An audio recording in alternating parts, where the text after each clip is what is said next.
recorded my first birth story and went into how I made the choice to free birth a little bit at the end and the kind of research and thought that I put into it.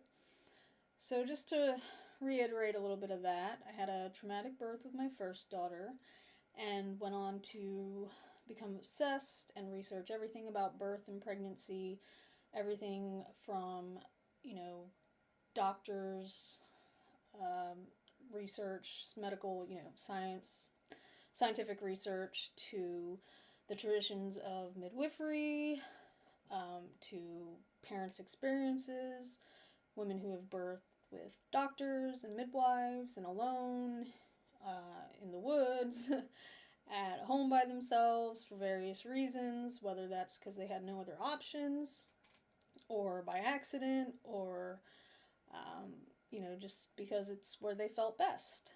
So now I'm going to go into my second birth story and possibly my third, because the point of this vlog or whatever is to talk more about my fourth pregnancy, but also to help shine some light on the choice of free birthing, or more commonly known as unassisted birth, but that's not a preferred term by me or many. I actually really love calling it family birth because it is very family-centered.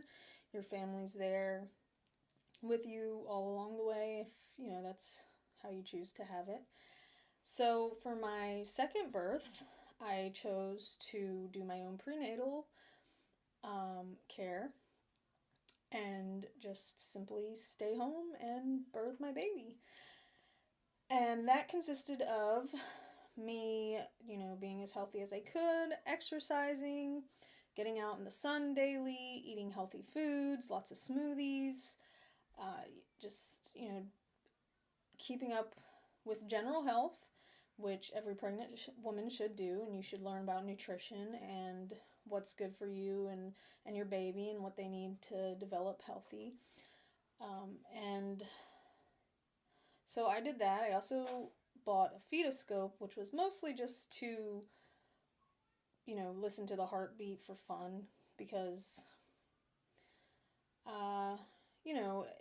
it would be hard to determine any kind of issues based off of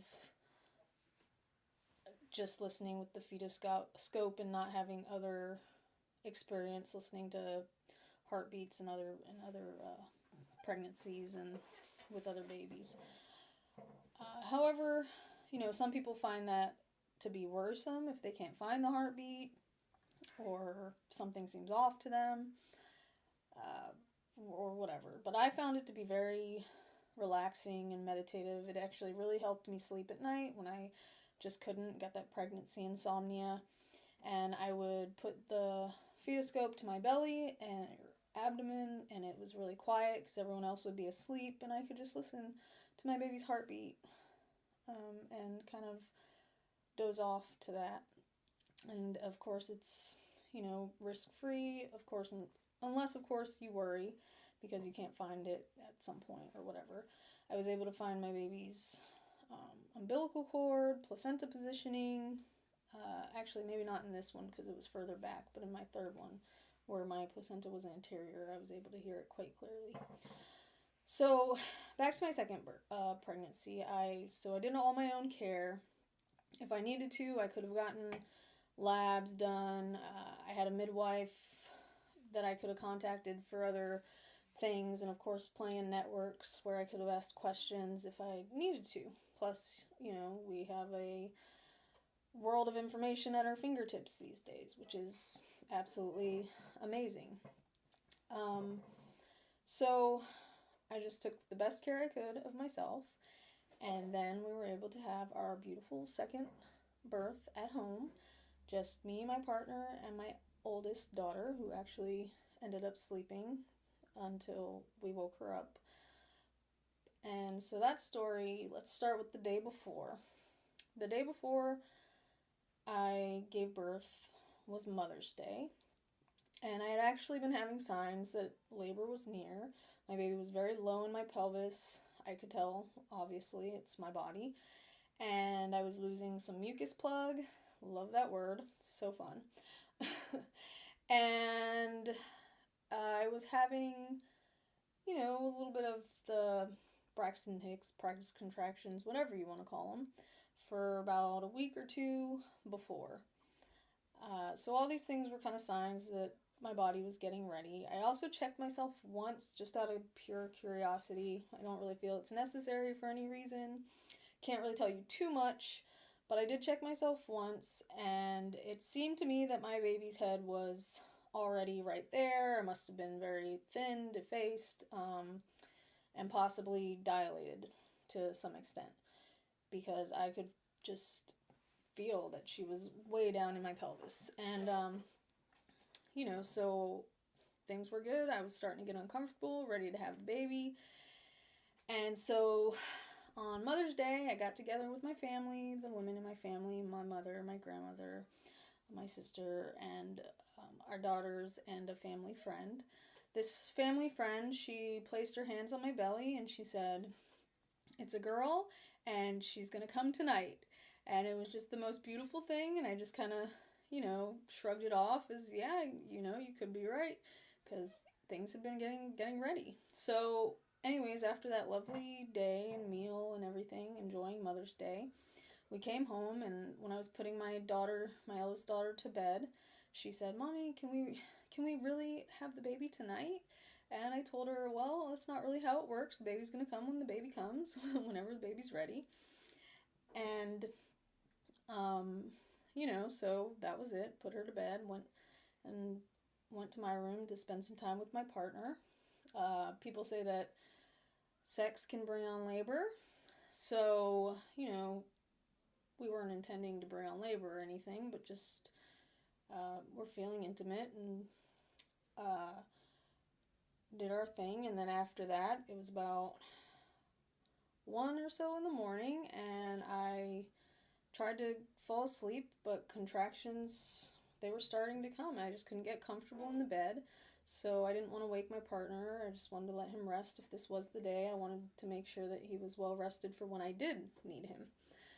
So I went out into the living room and lit my candles, opened up the back door to the screened-in porch where I'd set up my birth space, where I was going to set up my pool. It was already out there, ready to be blown up and filled with water. But I didn't need it just yet. I felt that I just wanted to kind of walk around the house and do my thing. Use the bathroom, walk around the living room to the kitchen, squat, try different positions on the couch, hands and knees, laying down. What I loved the most was my birth ball. I was able to get into a nice rhythm, nice bounce, and kind of rock and bounce back and forth. And it was just an amazing feeling. It was so relaxing. It really helped with each contraction or surge, whatever you want to call them. And I just enjoyed myself. I labored and I tried my different positions, and things stayed kind of mild. I went to the bathroom a lot, which was kind of uncomfortable. Had to sit facing the back of the toilet, which just, I don't know, it just felt better. But I probably should have put some candles or something in the bathroom, because I turned the light on when I went in there, and it kind of disturbed things a little bit, because it's best to have low lighting, and that helps the physiological process along. So I just did my thing around the house, bounced on my ball, walked around, did some squats. And then eventually I felt like I wanted to put my birth necklace on, which is a necklace that was made from beads that all of our friends and family had brought during a mama baby celebration that we had, a little potluck, and it was a wonderful time, and everybody brought these beautiful beads. Some were pretty big, so this necklace is insane. It was beautiful and gaudy and just lots of fun. And so I got my necklace, and I really wasn't expecting to get the feeling I did when I put it on, but as soon as I put it on, it just gave me this sense of love and security. It was amazing. It was like everybody who had contributed was there giving me a nice warm hug and supporting me through my birth. So I did that, and I continued to labor. At one point, I heard some noise out by our compost, and this was, it was dark out. It was the middle of the night. And I thought perhaps it was our cat because he was outside, and so I call him, and he doesn't come, but a raccoon, a big old mama raccoon, and her little baby run up to the porch, and it's a screened-in porch, so everything was fine, and the mama raccoon was kind of growling, and the baby's just sitting there sniffing around, so maybe a bigger one was harassing them over there, because I kind of found it odd that they ran towards me instead of away from me. But they were fine. They, I watched them for a second and realized it wasn't my cat, and then they eventually went away, and so I called my cat again just to make sure he was okay and that it wasn't, he wasn't involved in any of this nonsense out there. He wasn't. He came around from the front, and I let him in, and, closed the door, and, at this, when I heard the noise and went out to investigate, everything had kind of stopped, because that's the amazing thing about labor, is that it can stop when you're stressed, when you're in that fight or flight, kind of situation. Like, it's a very intelligent process, very wise process. Our bodies, want us to be safe. They want our babies to be safe. So when I had to be in my, very logical brain, things stopped. I didn't have any more contractions. I just did what I had to do. I got my cat inside, and then once he was in and everything was safe and calm again, I continued to have contractions. Labor started once again, and I did my thing around the house until I felt like things were getting a little more intense, and I wanted to get in the pool. So I went to try to fill it up and realized that the hose had been unhooked. I guess my partner had washed some clothes and unhooked it at some point, because we had it hooked up for like a week before. So I went and I tried to hook it up. I couldn't reach, I was laboring and had a big old belly, and I couldn't reach behind the washer. So at this point I had to go get my partner up, and I went in the room and I whispered to him and I said, "Hey," I need your help. It's time. And he was just kind of out of it, still half asleep. He's like, "What?" And I said, "Hey, I need your help. I need you to help me fill up the pool."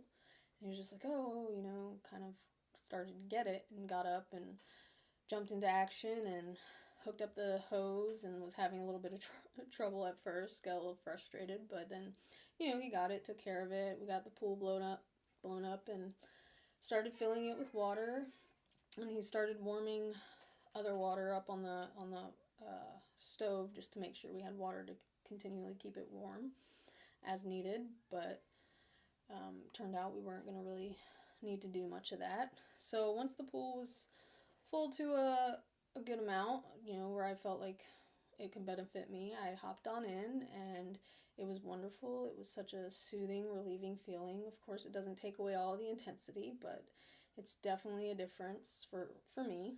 It may not be the same for everybody, but I love it. I love the water. I always have, and I find it very soothing. So I labored in there. I moved around, hung on to the edges, and then not long after I was in there, I felt my sac starting to bubble out. It was the weirdest sensation. It was like this, just a balloon coming out of me, and then it bubbled out, and then I heard it, felt it burst.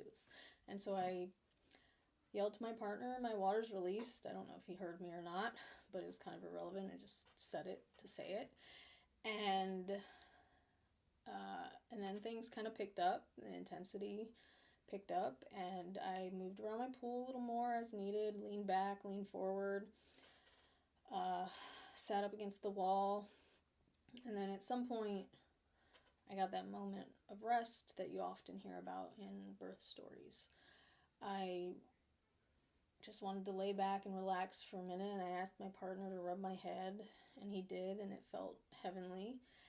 And then after a moment, things started to pick up again. And I felt this big contraction, and I almost clenched up, but I leaned forward, and I felt myself kind of going the wrong direction, because that's not where you need to go when you're in labor. You have to surrender. You have to let go and let it take you to places you've never been before. And so I started to lean forward and felt myself clenching up, and instead of going there, I whispered to myself no, because I knew that just wasn't going to help me. It wasn't going to get me anywhere, except for maybe deeper into the intensity of these contractions. So I whispered to myself no, and then I leaned back and I just let it take me where it has to. And that was it. So I felt her coming for a brief moment. I felt what they call a ring of fire, but it wasn't very bad. It didn't last but like half a second. And I knew she was coming, and I had this moment of feeling like I could see her from outside of myself. Like, some people might call it a third eye, an out-of-body experience. I don't know, whatever it is, but I swear it's like I was looking down at myself, and I could see her head emerging. And so then after that, it was just my body, like the fetal ejection reflex, and she was just coming. No matter what I did, she was coming. Didn't even feel like I was pushing. Matter of seconds, she flew out into the water, her arms outstretched, her bright red lips puckered, and her eyes wide open, ready to greet the world. And at this point, the sun was rising. It was just this perfect dawn light. And this had been about 7 hours. So from 1:30, yeah, because it was about when my daughter would be getting up going to school. So from about 1:30 to 7:30ish.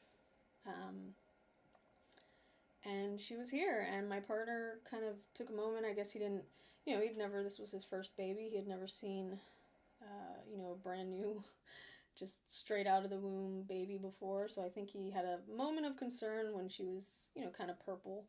But I knew it was normal. I knew everything was normal and everything was perfect. And she was perfect, and he kind of stepped back and then stepped, back to the pool and lifted her out of the water and laid her on me, and I sat back and, in sweet relief, and my baby was here, and I had done it, and I was able to heal from this awful traumatic experience that I had, because I knew I could do it. I knew I could have done it with my first, and I knew I would do it with my second, and it was a beautiful thing. It was just us, my partner and I asked him to get my daughter, my oldest daughter, when everything was done. She came out, and she saw the cord and expressed how beautiful she thought it was, how colorful it was, and then we just enjoyed the baby. I threw the name out there, and everybody agreed. They liked it. And so we sat there for a moment, got a towel, and then it was warm. It was nice weather. This was in May in South Carolina, so it was pretty beautiful. And so we sat there for a moment, and then I just felt like a change of place. So I told my partner to please fill up the tub in the bathroom, and I felt like moving there to birth the placenta. So he did that, and when he was done, I got out of the pool. He helped me, and walked over to the bathtub and sat there with my baby for a while, and until I was ready to kind of sit up and see if the placenta would come out. And it took a little while, not too long, definitely not more than 30 minutes. Did a little pushing, didn't come, sat back down, got up, squatted, did it again, and after a couple minutes it came. And then I realized that it was heart-shaped, and I was just so ecstatic. I thought that was just a beautiful end to the whole thing after having her the day after Mother's Day and it being such a healing experience. And then this beautiful placenta, and I looked it over and it was healthy and intact, and we got a bowl and put it in there and went to the bed and relaxed for a little bit. And yeah, it was just so wonderful. I don't remember if she latched on right away to the breast or not. Definitely soon after. And we cut the cord probably a few hours after. It's like the time just flies by at this point. After your babies come, it just, hours fly by. You know, actually through the whole birth, I just didn't really realize how much time had passed. And of course, after all that hard work, no matter how much time, you're pretty exhausted. But it was a beautiful experience, and I was so happy that I got to have it with my partner, and that my daughter at least got to see, you know, that it could be done at home, and it could be beautiful. And yeah, she didn't get to see the birth, but she was there afterwards, so she knew that this had occurred at home. And I often tell her story of her birth, and I let her know that it's beautiful that she was able to lead us to this experience for her siblings, and she really loves that because she's such a bright, happy, just helpful spirit, and she really likes the idea that she was able to guide us to have these beautiful birth experiences with her siblings, even if hers was a bit chaotic. Yeah, so that was my second birth, and my next video will be about my third. And then I'll go on to talk about this last pregnancy and what I'm doing or not doing. So thanks for listening, and I hope you find these videos helpful on some level to either find your power, claim your birth, your experience, no matter what your choices are. To birth in a hospital, with a midwife, with just your family. It's important to really find your power and claim responsibility for your experience, no matter what setting you're going to be in. So have a great day. Thanks for listening. Bye.